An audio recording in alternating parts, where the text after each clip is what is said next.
মাননীয় প্রধানমন্ত্রীর কন্যাকে বিয়ে দেওয়া হয়েছে একজন রাজাকারের সন্তানের কাছে। এখন কোটার কারণে যদি মুক্তিযোদ্ধাদেরকে চাকরি দিতে হয়, আমাদের জাতির জনকের জন্য যদি কোটা বরাদ্দ থাকে, তাহলে কি আমরা ওই রাজাকারের উত্তরাধিকারকে ওই কোটার মধ্যে আনবো? এই হলো 1 নম্বর কথা।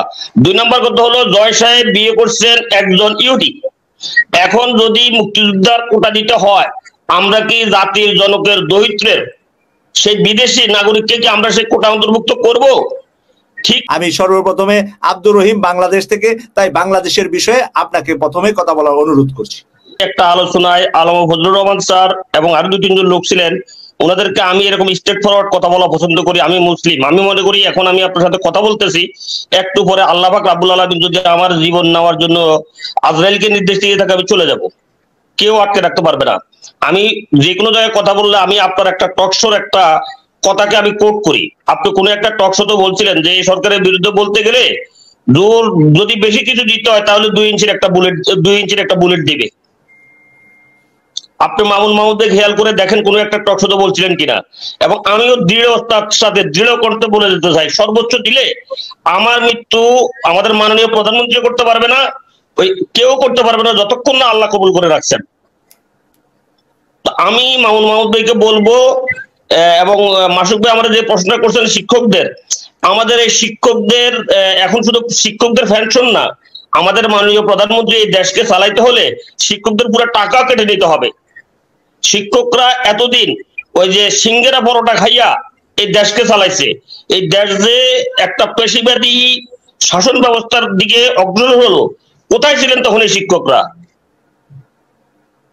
আমার স্টেট ফরওয়ার্ড প্রশ্ন, কোথায় ছিলেন এই শিক্ষকরা? আর মাসুক ভাই আমাকে কাটবেন না, আমি অনেকদিন পরে পীরজাদা হারুন ভাইকে পাইছি, উনাকে আমি একটা প্রশ্ন করব, যেহেতু উনি আওয়ামী লীগের মাইন্ডেড। আসলে তো আমরা একসময় সবাই আওয়ামী মাইন্ডেড ছিলাম। এই যে বর্তমানে যে কোটা নিয়ে আন্দোলন চলতেছে, সেটা হলো কি মুক্তিযোদ্ধাদের কোটা, সন্তানদের কোটা, দরিদ্রদের কোটা। আমি পীরজাদা হারুন ভাইয়ের কাছে স্পষ্ট বলতে চাই, আমাদের বঙ্গবন্ধু ইমরান ভাই যেটা বলছিলেন, আমাদের বঙ্গবন্ধু উনি যখন ওআইসি সম্মেলনে গেলেন, উনি তখন কিন্তু উনার ডেথ ওয়ারেন্টের মধ্যে সই করে গেলেন।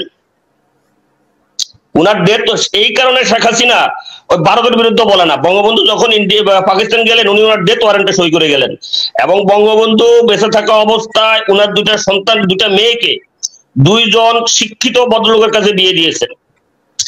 এখন বঙ্গবন্ধুর বর্তমানে যে দরিদ্ররা, আমাদের মাননীয় প্রধানমন্ত্রীর একজন সুযোগ্য কন্যা এবং একজন সুযোগ্য ছেলে, আমাদের শেখ রেহানা, আমাদের সম্মানিত বোন, জাতীয় বোন, উনার 2 সন্তানের ক্ষেত্রে উনার এক মেয়েকে বিয়ে করছে হলো ইহুদি টিউলি সিদ্দিক, উনার ছেলে ববি বিয়ে করছে ফিলিপাইনে।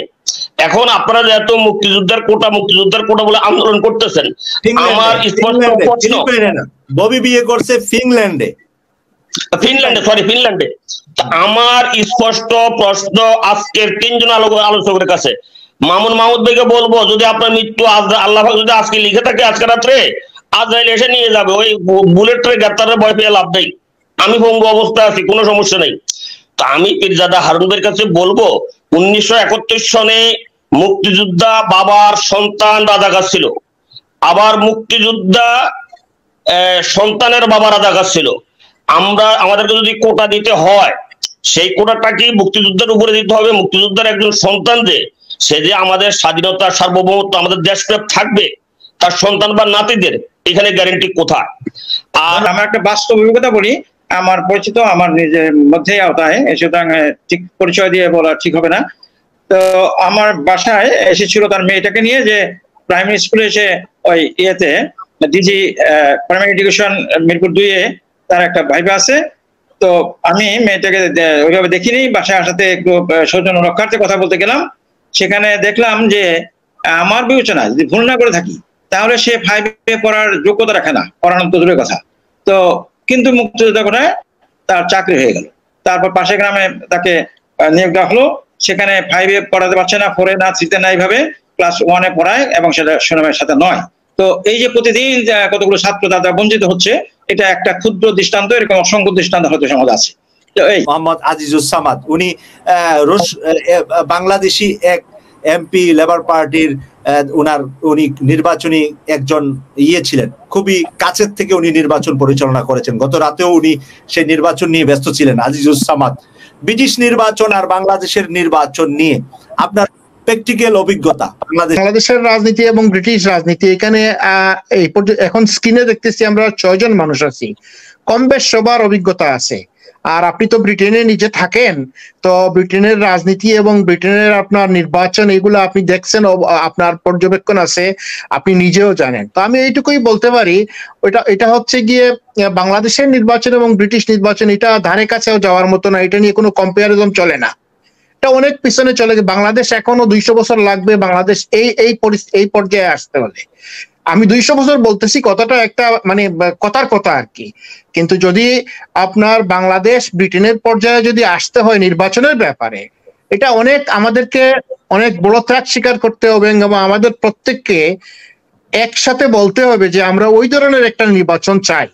সবাইকে চাইতে হবে, সবাই গণতান্ত্রিক হতে হবে। তা আমাদের দেশে তো এখন গণতন্ত্র নাই, কাজে এই ধরনের নির্বাচন আমরা আশা করেও লাভ নাই। ব্রিটেন